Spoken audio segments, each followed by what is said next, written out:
Hello guys, അപ്പോൾ ഇന്ന് നമ്മൾ വന്നിട്ടുള്ളത് ഏലത്തോട്ടത്തിലാണ്. അപ്പോൾ ഇന്നൊരു ഏലത്തെക്കുറിച്ചൊരു വീഡിയോ എടുക്കാമെന്ന് ഓർത്തിട്ടാണ് ഏലത്തോട്ടത്തിൽ വന്നത്.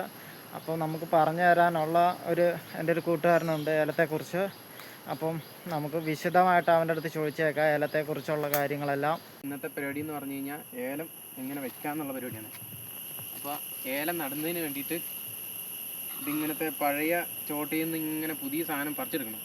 നല്ല സാധനം നോക്കി തൈ. അപ്പോൾ ഇതാണ് ഏലം. അപ്പോൾ ഇത്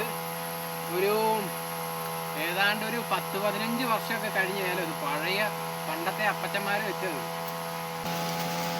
ഇതുണ്ടാവും, ഇതൊരു 5-6 കിലോ വന്നിട്ടുള്ള.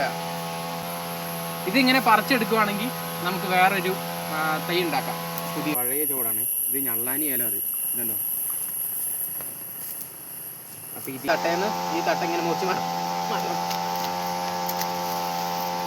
കണ്ടോ, ഇങ്ങനെ പറിച്ചെടുത്ത് കഴിഞ്ഞാൽ പുതിയ ചോടിലേക്കുള്ള ഈ പുതിയ തട്ട കിട്ടും. പുതിയത് തൈ ഇത് വെച്ചാലേ നന്നായിട്ട് കയറി പോരുള്ളൂ. കണ്ടോ, നല്ല പുതിയ പേരൊക്കെ ഉണ്ട്. കണ്ടോ, മേളിൽ വെച്ചിട്ട് വള്ളിയും കൊണ്ട് ഇങ്ങനെ കെട്ടിക്കൊടുക്കണം.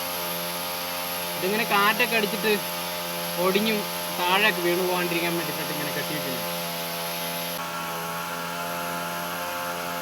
ഇതിന് മണ്ടയ്ക്ക് കുറേ കരിയില ചപ്പൊക്കെ കുറേ ഇട്ട് കൊടുക്കണം. അങ്ങനെ അപ്പോൾ ഇത്രയേ ഉള്ളൂ പരിപാടി.